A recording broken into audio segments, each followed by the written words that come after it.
मवियाच्या जागा वाटपाबाबत काँग्रेसचे नेते बाळासाहेब थोरात यांनी मोठं वक्तव्य केलं आहे। मवियाचं जागा वाटप उद्या पूर्ण होईल असं थोरात म्हणाले। वंचितनं मविया सोबत यावं यासाठी आमचे प्रयत्न सुरू असल्याचंही त्यांनी सांगितलेलं आहे। तर सांगली लोकसभेवर काँग्रेसचा दावा कायम आहे असंही बाळासाहेब थोरात यांनी म्हटलेलं आहे। तर आज मातोश्रीवर बैठक होती शरद पवार आणि ठाकरेंची, त्याचबरोबर आता दुसरीकडे बाळासाहेब थोरात यांचं हे मोठं वक्तव्य समोर आलं आहे। त्यामुळे आता उद्या मवियाचं जागा वाटप पूर्ण होणार का हा सवाल या ठिकाणी उपस्थित होतो आणि त्याचबरोबर वंचितनं मविया सोबत यावं यासाठी आमचे प्रयत्न सुरू आहेत असंही थोरातांनी सांगितलंय। त्यामुळे या प्रयत्नांना यश येणार का, वंचित मविया सोबत लोकसभा निवडणूक लढणार का असा सवालही उपस्थित झालाय।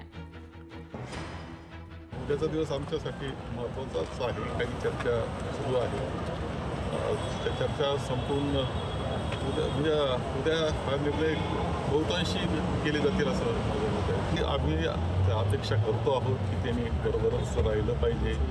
आज बातमी आहे की माननीय उद्धवजी आणि माननीय पवार साहेब एकत्र येत असतात, ते चर्चा होईल। ते उद्या त्यांच्याबरोबर समितीसुद्धा आम्ही जाऊ, चर्चा करून काही गोष्टी अशा काय अडचण आहे कशी दूर करता येईल हा प्रयत्न आमचा राहणार आहे। वंचित आमच्याबरोबर राहिली पाहिजे याकरता मनापासून प्रयत्न आमचे आहेत। लोकशाही मराठी ऐका, पहा, जागरूक रहा।